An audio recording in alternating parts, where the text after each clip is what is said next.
I am in one of the rooms right next to where the registration room is, so someone might come in and pick something up from in here, but we'll just keep chugging along. But I'm happy to be here. I was a 4-H'er in Indiana, and I did show rabbits. One of my breeds that I bred is on this presentation. It wasn't a meat rabbit; it was a different class. But my family, after we got out of show rabbits, moved into meat rabbits. So my parents essentially fill their freezer primarily with what's raised on the farm, be it chickens, rabbits, or whatever my dad hunts.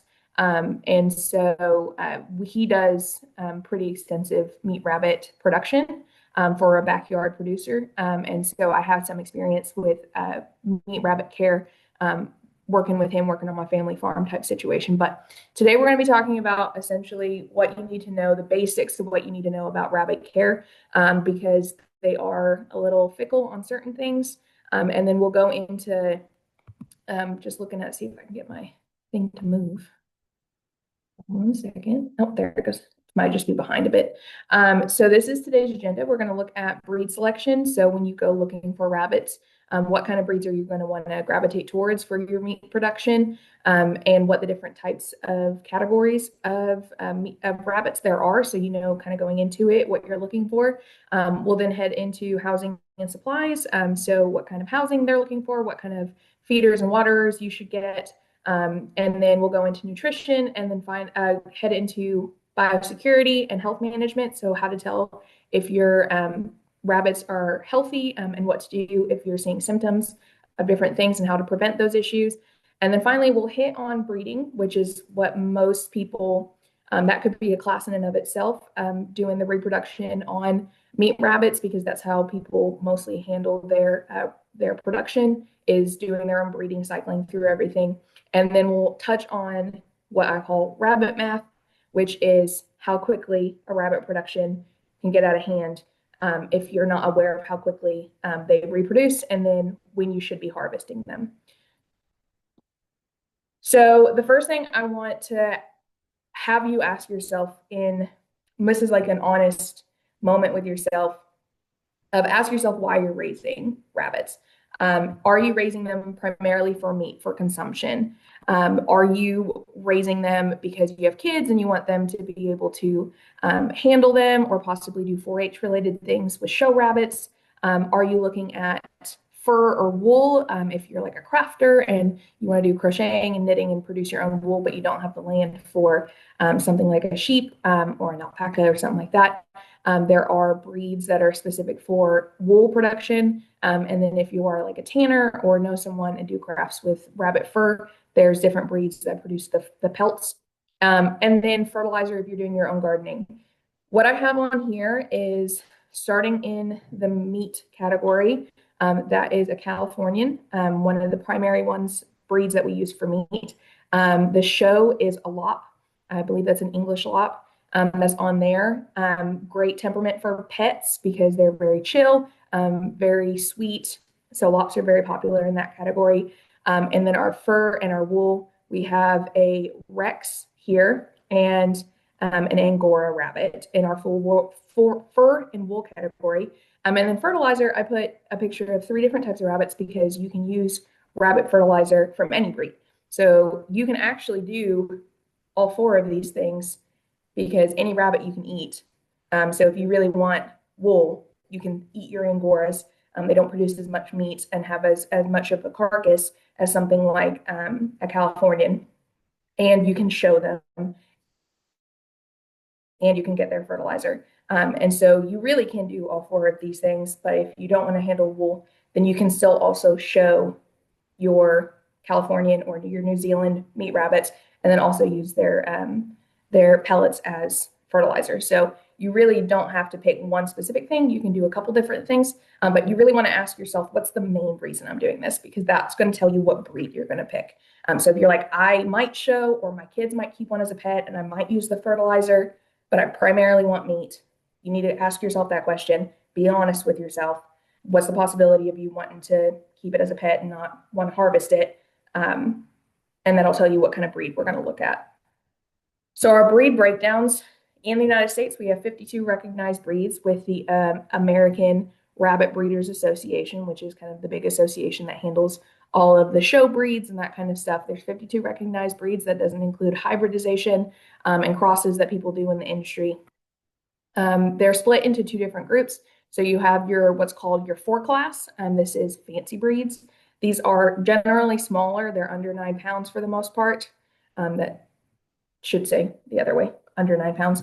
But these guys, the reason they're called 4 class is because when you put them in a show ring, they have junior buck, junior doe, senior buck, senior doe.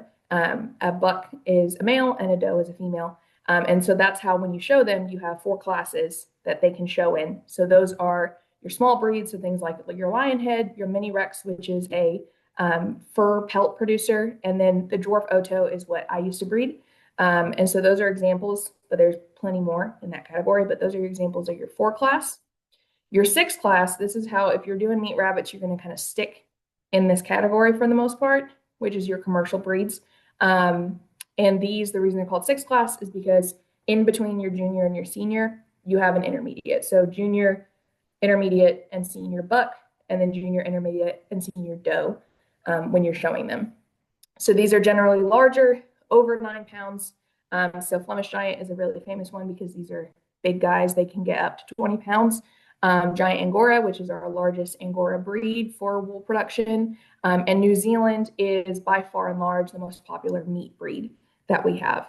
A lot of people do New Zealand's or Californians, possibly a cross between the two. Our production at home is a cross between a New Zealand and a Californian.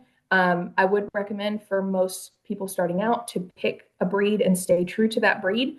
So if you're going to go with a New Zealand, just get the New Zealand. Don't try to cross them because that way you can understand, you can start to build an understanding of what goes into a good rabbit for that breed. You can start talking to breeders. You can try to get as close to kind of the show quality, even if you don't show them, without having to worry about, what I'm looking at a result of the cross that I did, or is it actually I have a bad stock? So starting backyard meat production, I would recommend finding a breed that you like, sticking with that breed until you understand the basics of what you're looking for in a meat rabbit, and then possibly looking at crossing in another breed. We did New Zealand's for a long time, and then we switched to a New Zealand Californian cross because of the environment. They live in the north. The environment that they were living in, that cross was just a little more hardy, but I would recommend sticking with a single breed. So I move my own picture, blocking my own view. So how do you find your rabbits? You kind of do your research. You decide, I want a New Zealand. I think that the coat is really beautiful, so I can do the pelts on that. They do a lot of meat, and I think those are the ones I'm going to go for.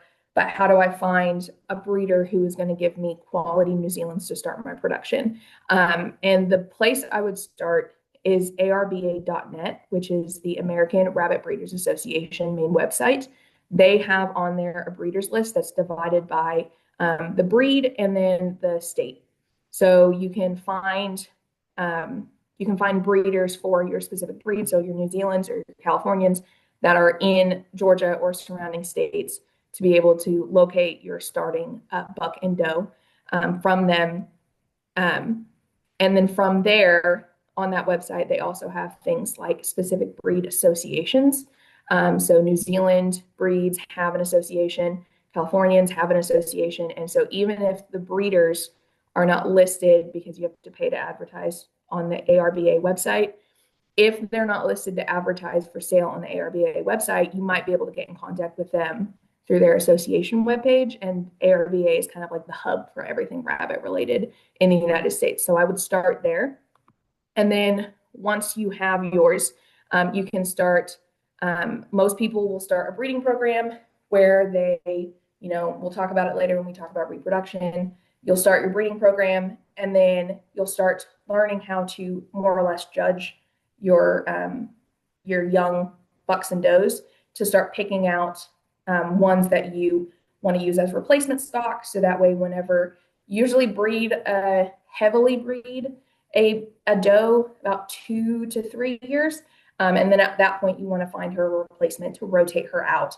And bucks can go a little bit longer, but again, you want to find a replacement and rotate them out. And that way you can replace your own bucks or does And then you'll also have some stock set aside that you can then use as like trade or sell some of those adults. And that way you can get a new, like for example, if you end up with a doe that you want to replace, but you need a new buck because that doe, that buck that you have is that doe's daddy, then you might want to find another buck type situation. Or if something happens, you have a stock that you can then trade with somebody else to replace.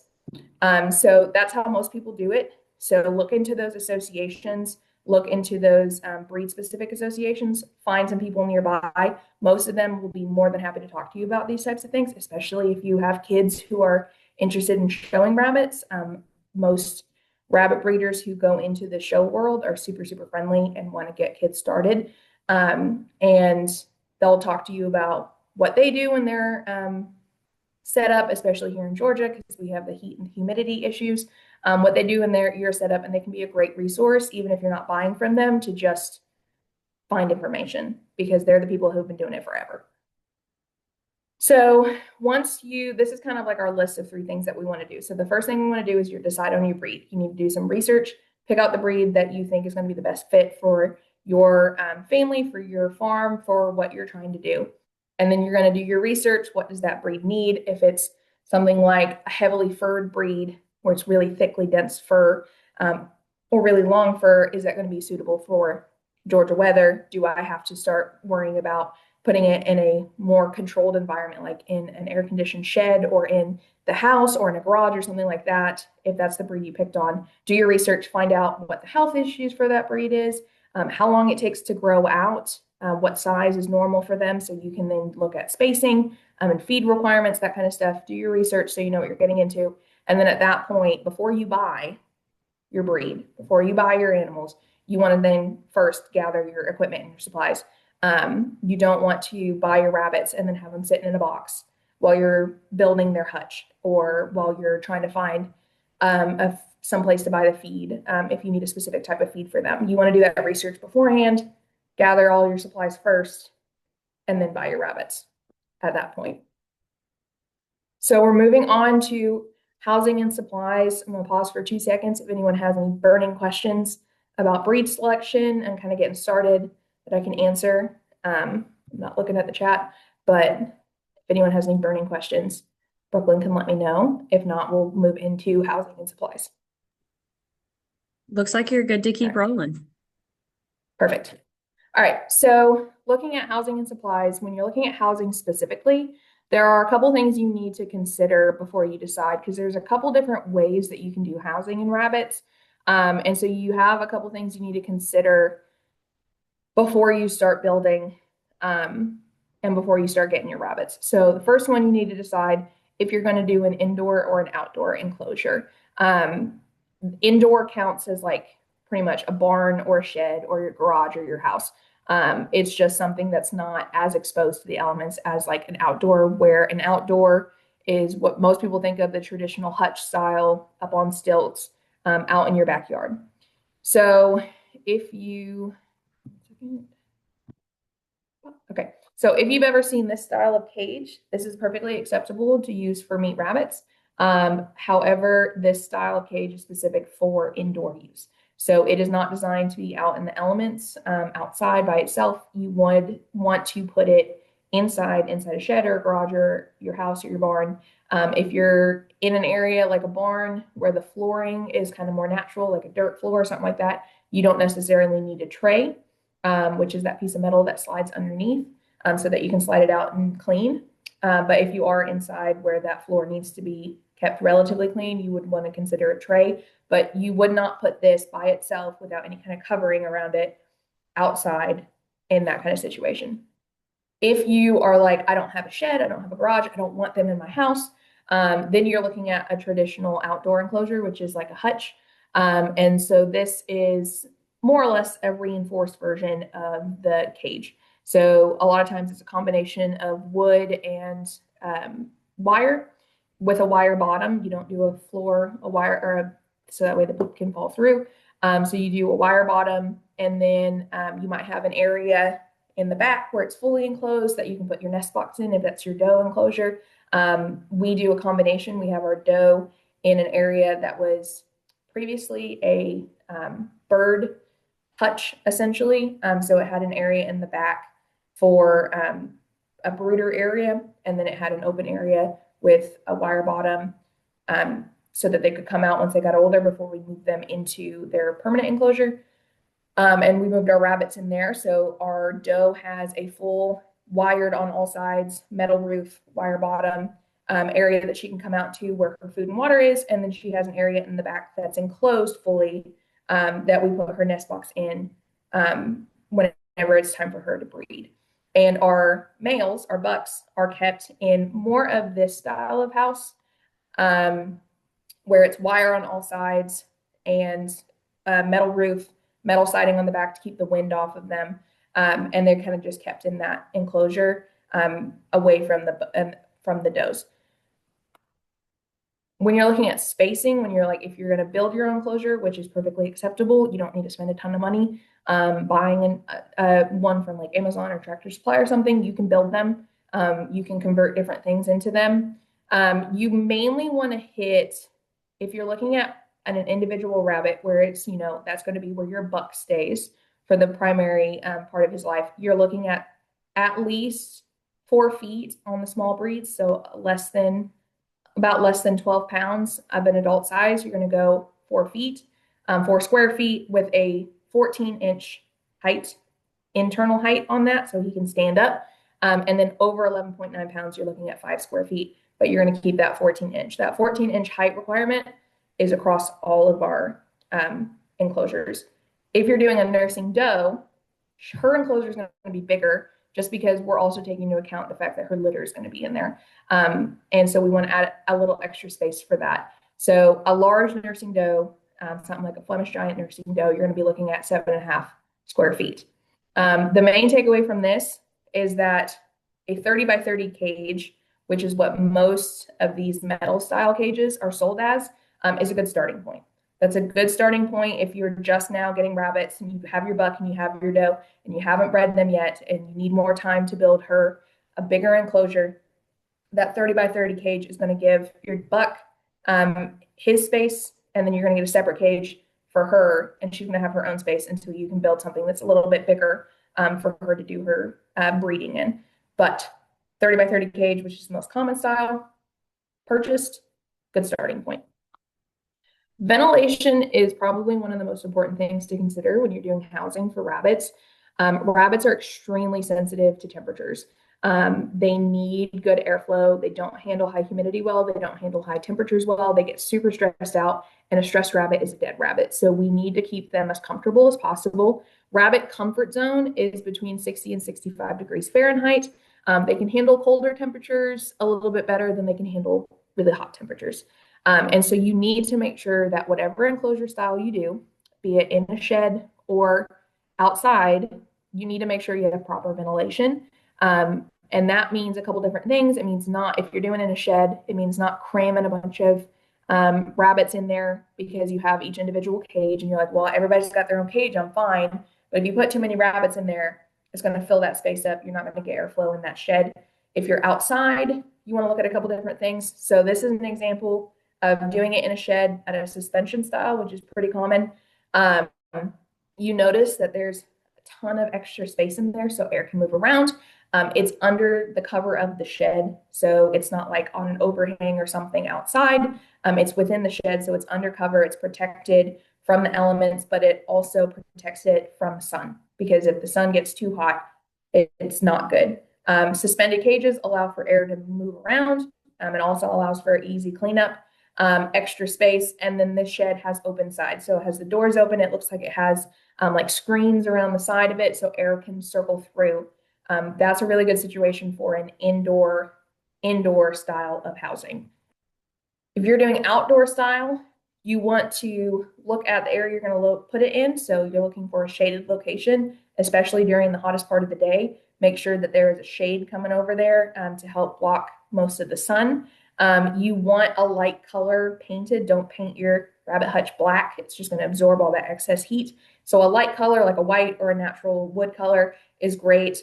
Wire flooring will help push air through. It also helps with the dropping, but it helps circulate that air around, helps keep their feet and stuff dry, helps keep their bedding dry. It helps everything kind of rotate through. And then you want areas that are screened on the sides. That's why, if you notice on this one, for the most part, the front and part of the side is completely screened. But then that back side, my guess is for ours, our back side is solid, because that's where the prevailing winds are, like the northeast winds, like the harshest winds. We put that on the back, that's solid, so that way we don't get cold air blowing through there as well. What you want is ventilation and not a draft. So it's kind of a sweet spot that you have to hit, but you want air movement through there to keep them as comfortable as possible. If you have something that you can put on the outside to keep track of kind of a temperature situation, so you know where they're at, if you might need to, like, do things like some people will mist the top of the roof to help, not necessarily the rabbits directly, but mist the top of the roof to help, cool that building down. Some people will put fans out there if they're in a shed to help circulate air. It really just depends on what's going on in your environment, but you want to at least take steps to keep them as comfortable as possible, because they will get extremely stressed out and they may unfortunately pass. Finally, if you're keeping them outside, you need to look at predator management. Most of the time when people think predators, they think, things like coyotes and foxes and raccoons and things that are going to, wild animals that are going to get them. There's also, like, for newborn kits, you're going to have black rat snakes that could potentially get in there. And even if you're not diligent on cleaning out the afterbirth, you're going to get things like ants, potentially like fire ants, and even like wasps coming in there and potentially killing your kits, because they're drawn to that afterbirth or a dead kit. So those are kind of what most people think about when they think predators, but honestly, your main predators are your neighborhood cat and dog. Most people don't consider that, but cats and dogs, especially certain breeds of dogs, have extremely high prey drives, and rabbits are prey in every stretch of the imagination. We actually lost our breeding buck and doe in the off season for us. The entire cage was knocked over and torn apart, and they didn't eat the rabbit, they just left it in there.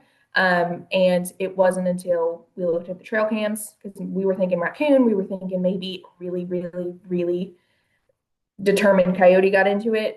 We looked at the trail cams that were set up out there, and it was our neighbor's Great Pyrenees who came out and just for fun knocked it over. And unfortunately, he didn't actively kill the rabbit, but the rabbit was so stressed by the activity and was banging around in the cage that he unfortunately passed, just by the stress and being knocked to the ground, even though there was no damage to the rabbit. So we lost our breeding buck and our breeding doe, because they were in the same area, to a neighborhood dog.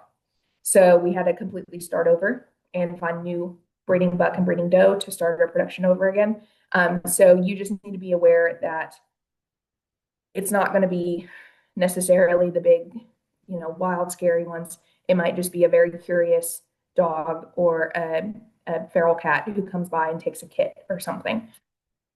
So to avoid predators, you just want to kind of make it hard for them to get into, without reducing some of that ventilation issue that we have. So for example, fences, fantastic. If they can't get to an outdoor enclosure, then it's an added layer of protection. So for example, this is a hutch and it's got that fence behind it, that they added to help keep things out of the yard.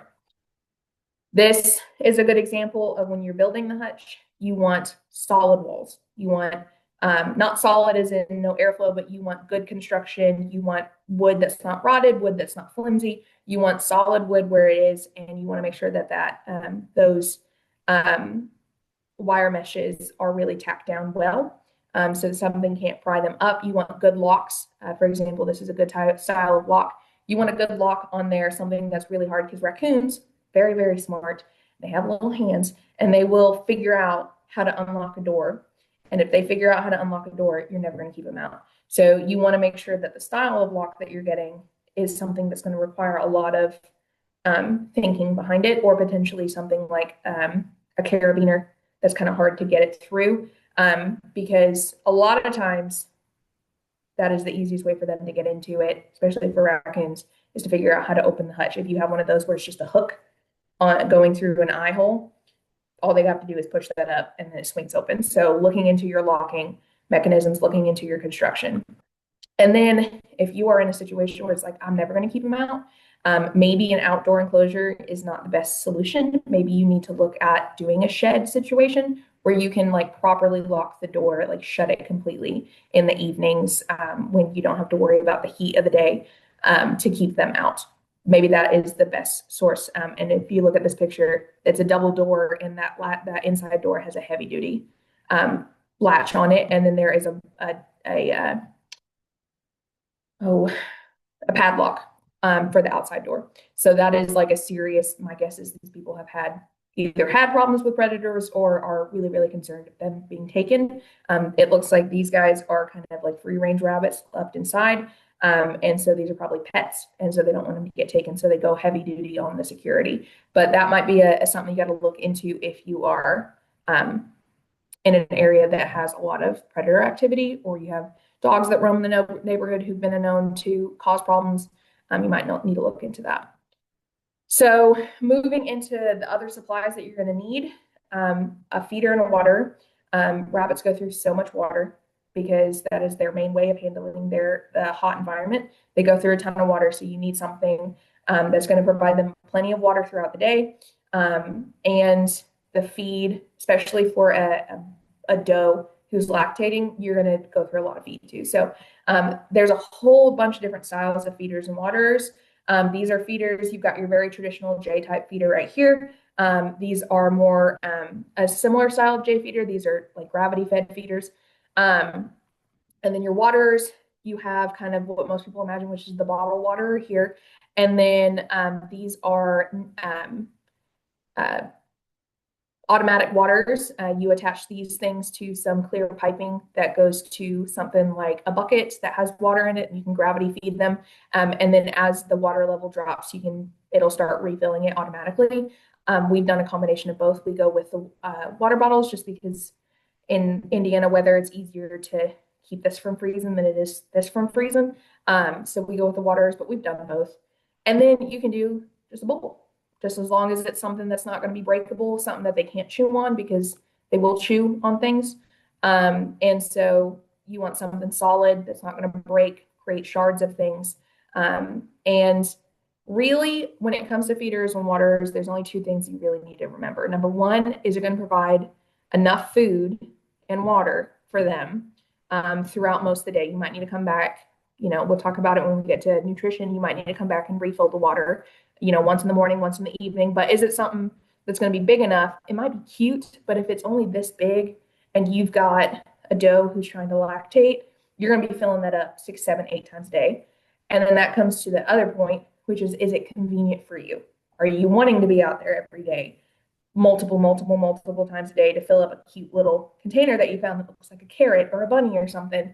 Or are you wanting something that's going to be convenient for you that you can fill up maybe a couple times a day or check on a couple times a day and know that it's going to provide enough food for you? Clean up, is it creating a mess where it's like spilling out, like the bowls tend to spill over when they bang them around, they knock them over, and they create a mess underneath. You got to clean that up versus something like these styles. They don't have as much as a mess, especially if you get the style that hook to the cages that keeps them more stable. So as they're bouncing around, you don't spill it. And then is it something, we found water bottles, they were a game changer where you didn't have to unhook the metal and slide the water bottles out. It has a flap that you open up from the top and you can fill up from the top without having to disconnect it every time. And so that was a game changer for us because it was just easier. It made, feeding and watering a lot faster and a lot more convenient for us. So it's just knowing your lifestyle, knowing how often you want to be out there. Do you want to be cleaning it up all the time? Do you want to have to open it up every time to feed it? Or is there a way that you can do it from the outside without having to disturb them and open it up? But there's so many different feeders and water styles that you can get. You just got to know what works best for you. So looking at our supply checklist, getting started before you buy your rabbits, you need a cage. So in this picture, we're going to use this picture as an example of whether or not they have like a good setup so far. So you need a cage. They got a cage out there. Looks like it's made out of solid wood and solid wire, and they have good locking mechanisms on there, so we're pretty happy about that.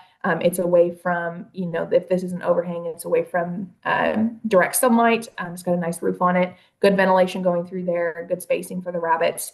It looks like they've got one rabbit here and another rabbit there. But so far that cage looks, without being inspecting it, it looks pretty solid. They have their water up there for their rabbits. They have their feeders. They have the style that latches onto the side of the wire, so it won't knock around. That's great. Bedding, you can give them shavings or straw, especially in like that kind of solid hutch area in the back. But most of the time, you're just going to do something like hay that you're kind of like giving as a treat, and they kind of use it as bedding because it's just something else that you got to clean out of the wire bottoms. But you'll need bedding for your nest box with your does. And that takes us to, if you have a nest box, which it looks like they don't have on here because these are probably either their butt cages or their holdover cages. You'll need your nest box for your breeding does, and then preferably some kind of carrying cage, preferably like a dog or cat carrier with a top opening.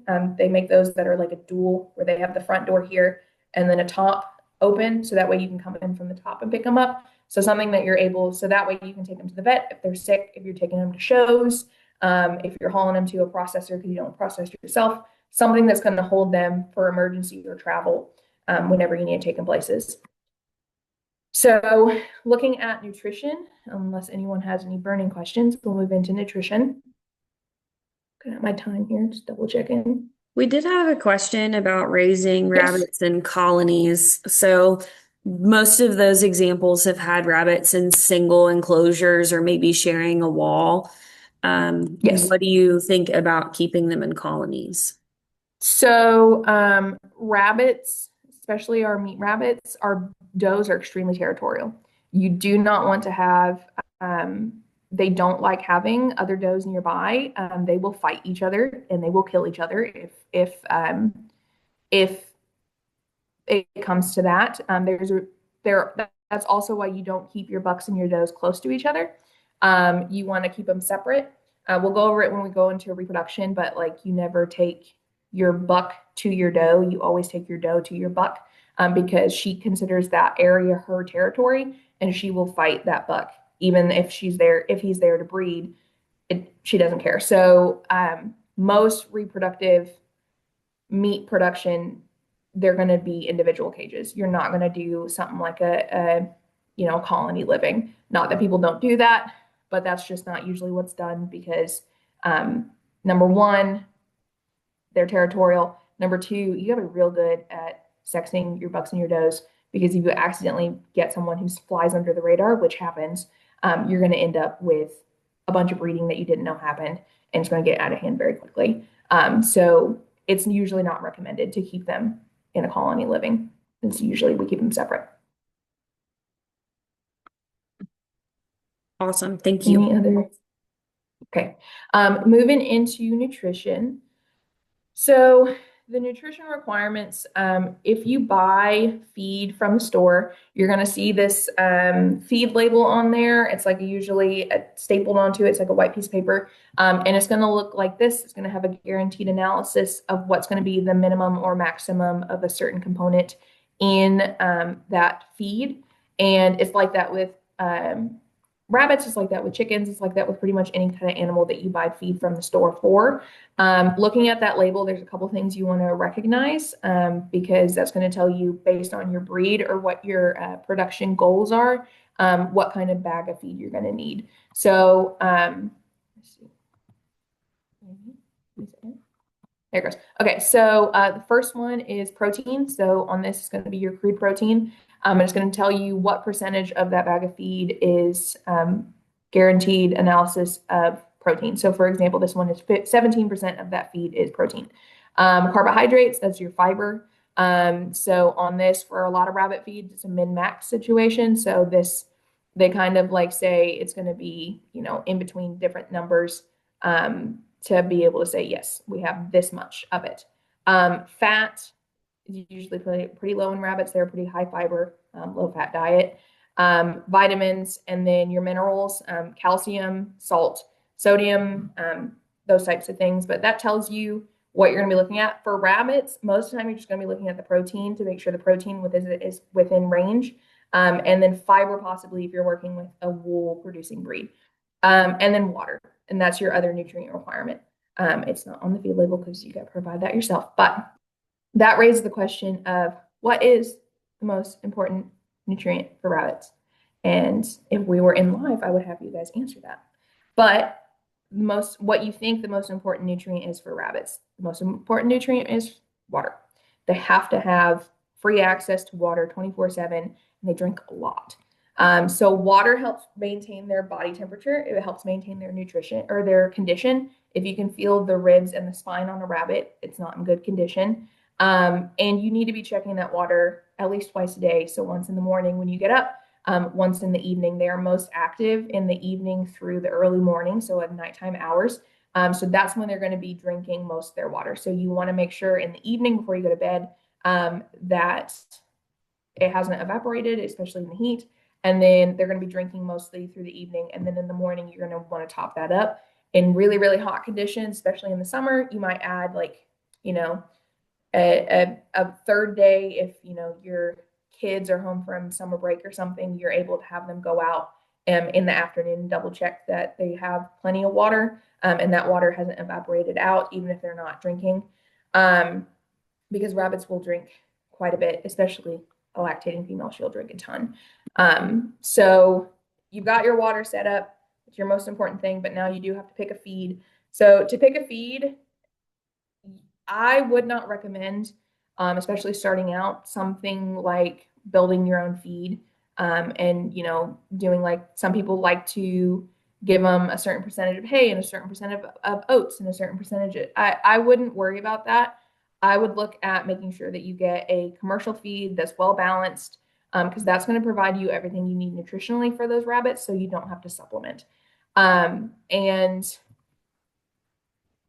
most rabbits need 16% protein. So if you're like your bucks and most of your meat rabbits, when you're growing them out into fryers or roasters, you're looking at 16% protein, which is what most like complete rabbit feeds, not promoting Purina, but these are just good examples of what the different styles of rabbit feed look like in their protein and fiber levels. But most rabbits for production are looking at 16. Lactating does, you can jump up to an 18% protein, but it's not necessary. You can keep everyone at 16 if you don't want to buy multiple bags of feed. You can keep everyone at 16 and be fine. And then wool breeds, you might need something with a higher fiber content to help produce that wool. So if you're doing something like an Angora, you might need a specific style of feed that's going to give you, if you notice, our fiber content. We dropped around like 17% in most of these feeds to 23% in what is a show feed for a wool breed specifically. When you're selecting a breed or a feed, buy from a trusted brand. Buy from kind of those quote big brand style because they have a lot of people on their payroll whose whole job is to make sure that those feeds are as nutritionally balanced as possible. So they have a lot of nutritionists. They have a lot of people who went to school for it, and that's their whole job is to make sure they're nutritionally balanced. So I would start with buying from a trusted brand. If you have a feed mill in your town that you'd rather buy from, find out what they put in their feed, find out what the percentages are, find out what their guaranteed analysis is, and see how it compares to some other brands to see where it would sit in that. But to start out, I would buy from a trusted brand.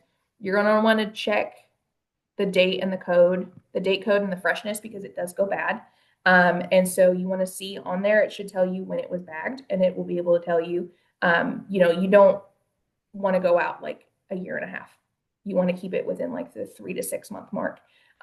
You don't want to push it too long. So for example, this one was August. So where are we?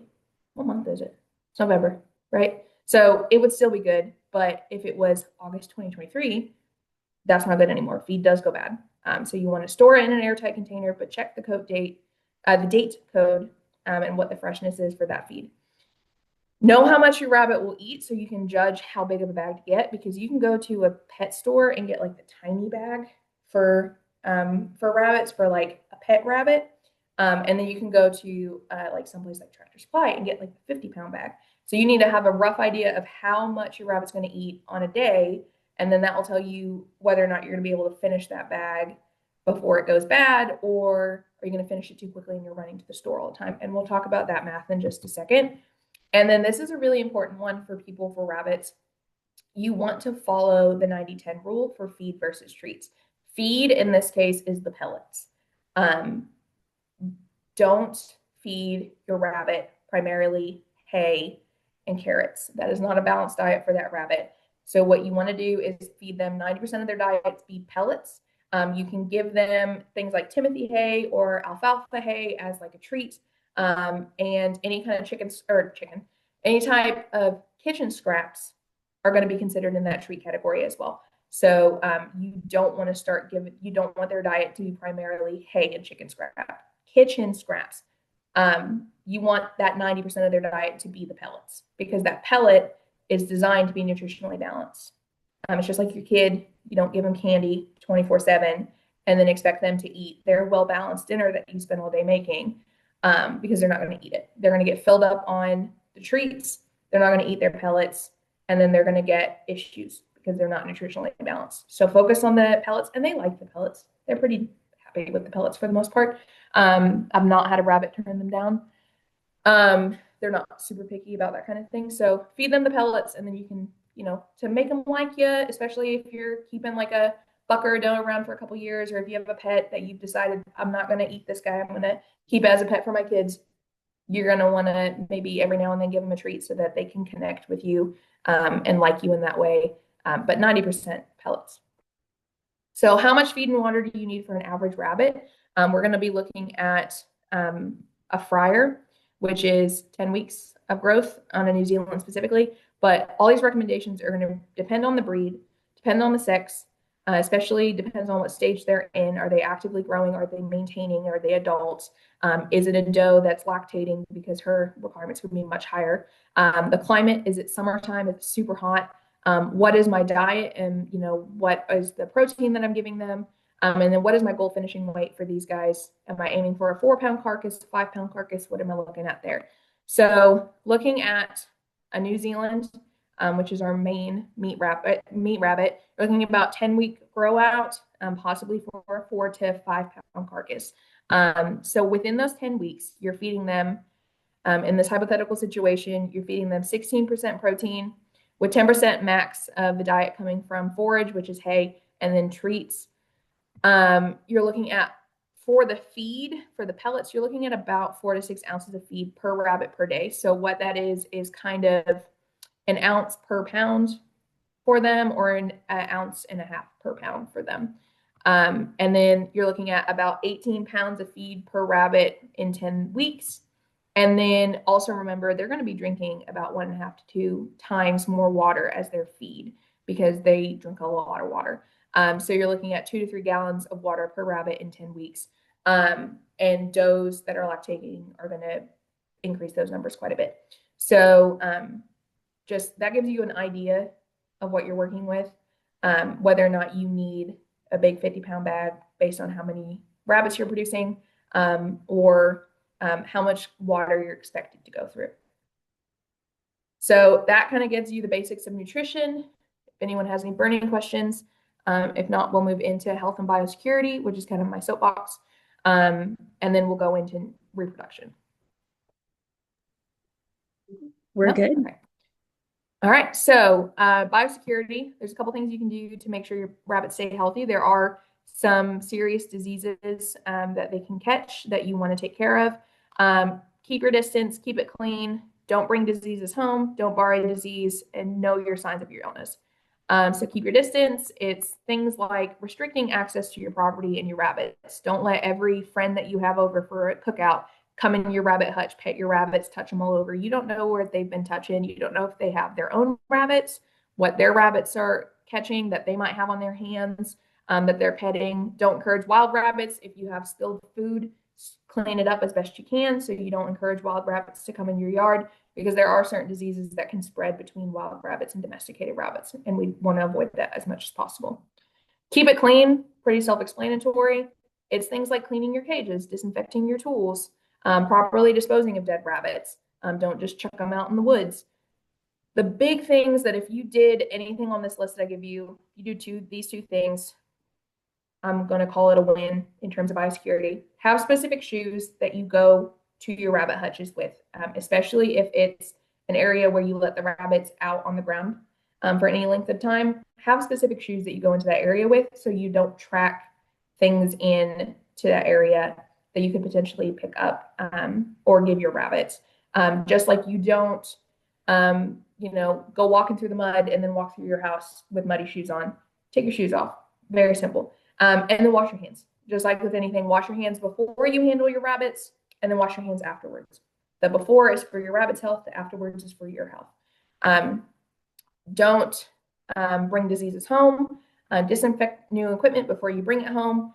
If you buy a new rabbit, quarantine it, especially if all your rabbits are in the same place. Quarantine it away from the other rabbits for 30 days to make sure that it's healthy. If you take a rabbit that you own, take it to a show or something and bring it back, quarantine it for 2 weeks before putting it back in the area where the other rabbits might be, even if they're not in close contact with each other, just preventative.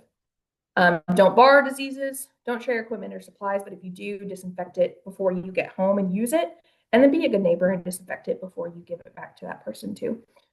Because I'm assuming you're probably sharing equipment with other rabbit people and you don't want to spread disease to them either. Knowing your sign of your illness, there's a couple of main illnesses that you want to look out for in rabbits.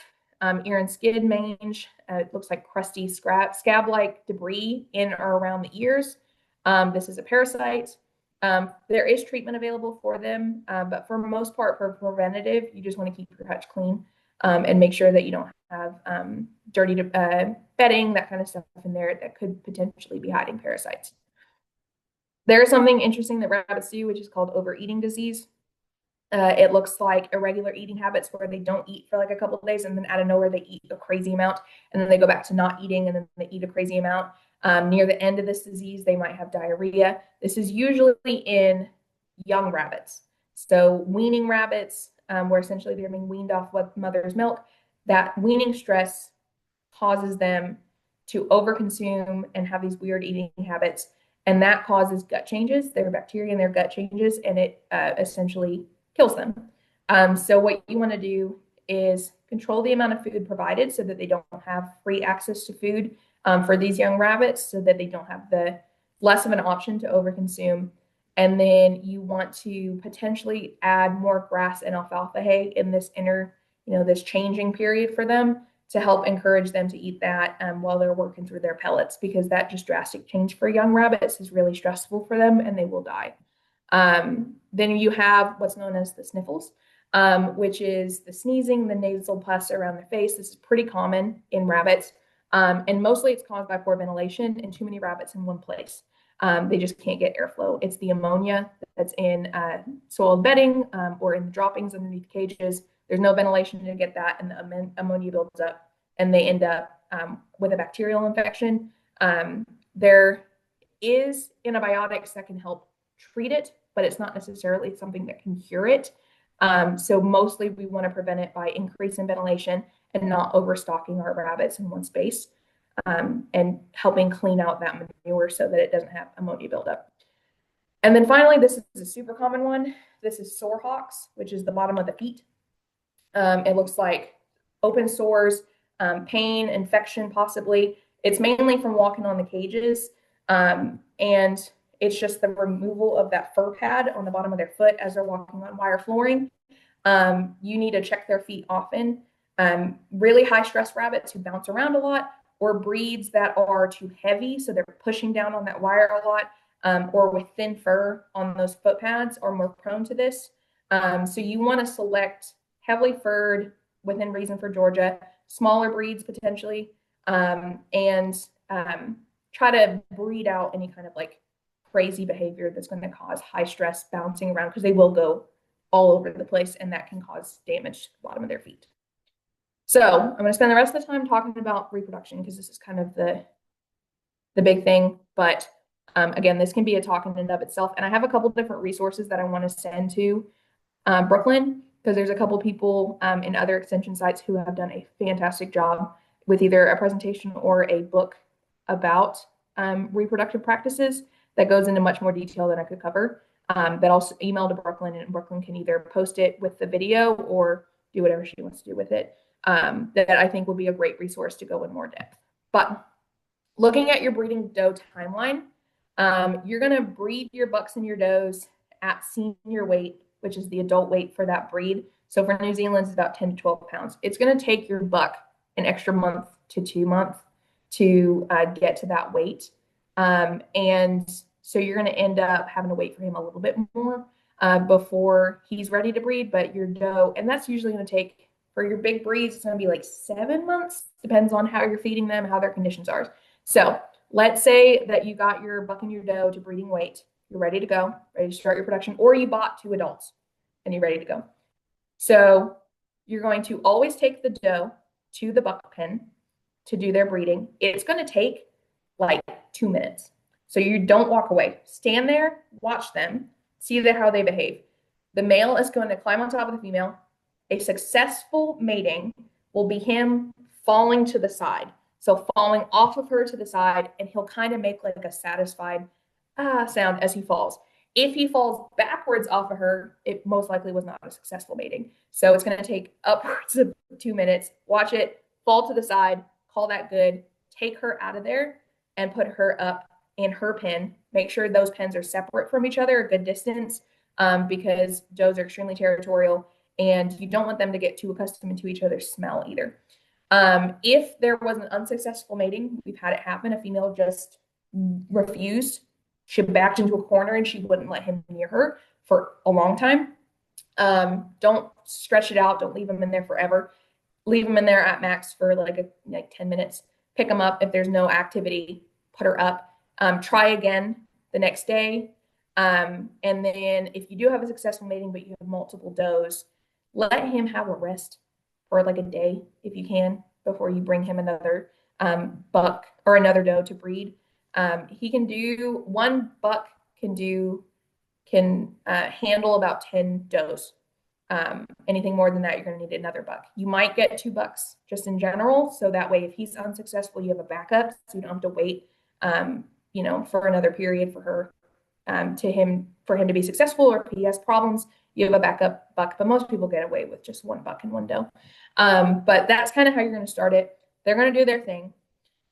Around day 20, you can actually do something, which is palpate the abdomen on her. You're going to turn her so that she's facing you. You're going to reach underneath her around the lower abdomen area, and you're going to just gently feel. You should feel something that kind of feels like a grape. When you get really good at it, you can do it around day 14 when it's smaller, but you're going to be feeling around in there, looking for something really small and kind of hard. Those are the embryos that you're looking for to see whether or not that breeding took. Day 27, if that breeding took and you're ready to go, you're going to prep her a nest box. The nest box size depends on the breed size, and it's really, really hard it can take some trial and error to find the right size of nest box, because female rabbits, in our understanding of what a mother is, female rabbits are horrible mothers.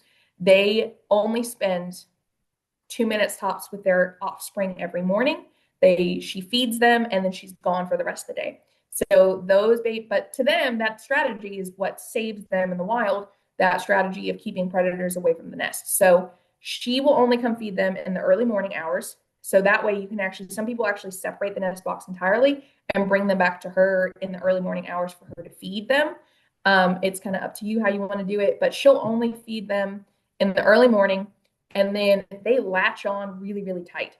And so what happens is, as she jumps out of the nest box, she'll take a couple of them with her, and you might end up, if you're not there watching and ready to check them, you might end up with a kit who gets dragged out in the middle and might freeze because he's not in his nest, because he latched onto her so tight that he got carried off when she jumped out. And if you get the nest too high when she jumps out, he gets smashed against the side of the nest. So it's really hard to find that sweet spot where it's tall enough that he can kind of bump against the side and get pushed off without her taking him with her, but then not so tall that when she jumps, he gets smushed. So it's a sweet spot that you might need to do some trial and error with. You don't need to keep an opening or like a cover on it. You can, if you have problems with like snakes getting in there, you can put a cover down and just untack it and let her in there to feed and then tack it back over. But that's pretty much what you're going to do. On day 27, you're going to line that nest box with shavings and then straw. And then on day 28 to 31 is when she's going to give birth.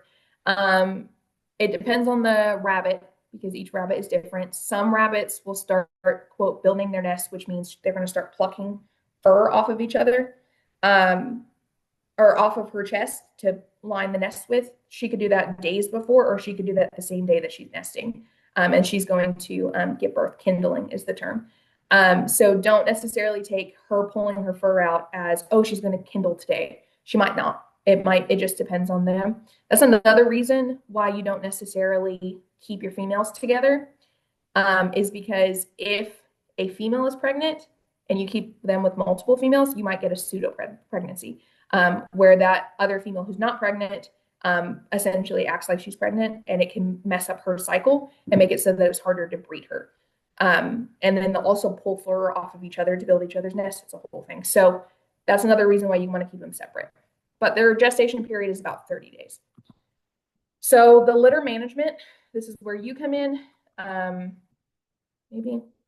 Kindling, which is the giving birth process, usually happens in the early morning hours because, again, they're mostly active during the evening through the early morning. You're going to check the kits daily, especially that first day that she gives birth. You're going to remove dead kits. You're going to remove the afterbirth. Cannibalism is a thing with rabbits. And so, especially for young mothers, if you have a cannibalistic mother, you might give her one more chance to have a successful kindling where she doesn't eat her young. But if she does it again, then you might need to get rid of her. But you check your kits daily, remove any dead ones, because again, you keep those around, you might get ants or other predators coming in, and just count them and make sure that everybody's where they're supposed to be and someone didn't get dragged off with her. And then again, does nurse once a day. So they don't do the cuddles. They don't do the spend time with their kids. They jump in, they feed for 2 minutes, they jump out, and then she's gone for the rest of the day. And so it's not a concern if you go out there at 2 o'clock in the afternoon and she hasn't fed them, or you haven't seen them feed before like 6 that morning. Normal, totally normal. If you're breeding multiple does in a production line, like let's say you have 2 to 3 does, you want to breed them as close together as you can with that male within reason. Give him a rest every 2 females or so. But you want to keep them within a 5-day period of breeding each other. So that way they all give birth around the same time. And you can do something where it's called co-foster. It's called, I can't remember the term, but it's like fostering essentially. So if one doe produces 10 kits in a litter and one doe produces 5, you take a couple of the 10 litter size and move them over to the 5, so that way they're even. And that way the milk distribution in the female is more even, and you don't end up with heavy competition between the really small ones and the really large ones. But you want to do that within groups, within litters that are within 5 days of each other in age, because rabbits grow very quickly. And if you did it at like day 6 or day 7, where you bred one like a week before and she gave birth a week before, and you wanted to co-foster, her kits will absolutely outcompete the younger ones that you brought into her nest, and you'll end up with dead kits. So that's an option if you're doing multiple doe production. We only do one doe production, and I'll explain that in just a second. And then kits wean off their mother between 6 and 8 weeks old. So again, they grow very fast. And that brings us to our last point, which is rabbit math. Rabbits, there's a reason why they're kind of a joke, because rabbits breed like rabbits. And they can get very out of hand if you don't go into the management properly. And they produce a good amount of meat. My parents run a single buck and doe operation, and they do 3 litters a year because they don't want to do any winter litters in the northern winters, because my dad was tired of finding frozen kits after she dragged them out of the nest when they were latched on. So they only do it through the spring and summer. And those 3 litters, he gets about an average of 7 to 8 per litter. Those 3 litters in a year will produce about 100 pounds of meat, which for the 2 people in that household, that's a lot of meat, a lot of rabbit. So you want to take that into consideration. How much rabbit are you actually going to consume? Are you trying to sell them, like sell the meat, or sell the rabbits to someone to harvest later? That's going to take a little bit of rabbit math to figure out. Do I want to do? He did a 2 doe operation for a little bit. It was overwhelming. The amount of rabbits that he had, he couldn't handle it anymore. He got to a point where he was selling them on Craigslist to try to get rid of them. He ended up selling that second doe and went back down to a single doe buck operation, which works just fine for him. But I want to run this scenario through to let you know how quickly things can get out of hand if you don't take into consideration how many rabbits you have and whether or not you're actually ready to harvest, like whether or not you're like mentally prepared to harvest or have found a producer or a production area to harvest for you if you can't do it yourself. Things can get very, very out of hand quickly with rabbits. So this is the scenario I want you to imagine. You have a buck and a doe who are ready to breed, a single buck and doe, and you breed them for the first time on the 1st of January. In about a month, she's going to give birth. And this is a low count, but this is just for easy math. This is a low count. She's going to give birth to 5 in that litter. More often, it's going to be somewhere between like 8 and 9, upwards of 14 if you get someone who's crazy good at producing. So upwards of 14, but we're going to say 5 for easy math. In a 5 litter cycle a year, which is something that Extension does recommend for a full year production, she is ready to breed again when her kits are 2 weeks old. And then it's going to take a month to get to breed again. I'm sorry, 4 weeks old. When they're 4 weeks old, she's ready to breed again. And then it's going to take another month for those babies that she just got pregnant with to be born. And so essentially you're looking at a 2-month interval between each litter, where when she gives birth to that second litter, that first litter is ready to be weaned at 8 weeks. So by April 1st, you have 10 baby rabbits. And then if you keep that cycle going of every 2 months she gives birth, you can see it starts to multiply. It takes 10 weeks for fryers to be able to be harvested. So somewhere in this range in the late April, you're going to want to harvest that first set. If something happens where you're like, I'm not ready to harvest yet, or I don't think I'm mentally prepared to harvest yet, you run into a problem, which is, well, she's producing 30 babies a year in this scenario with this, 6 litter a year, which you can actually push it to 8 if you decide to wean at 6 weeks versus 8 weeks. So she's actually producing more litters.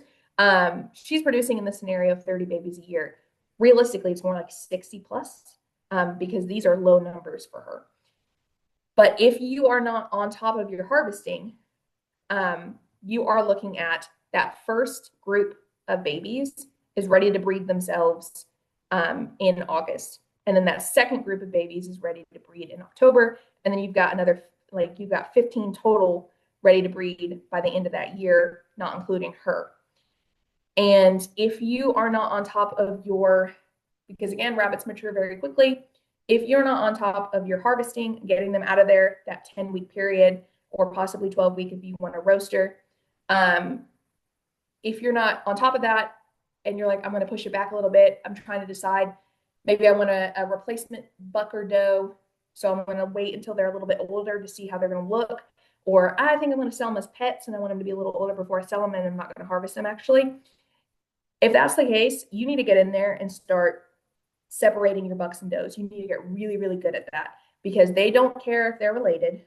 They will mate when they're ready to mate. You might say, oh, 7 months is when they're fully grown and that's when I'm going to breed them. They're going to breed earlier than that. Just because you say 7 months doesn't mean they're not ready to go like 4 months.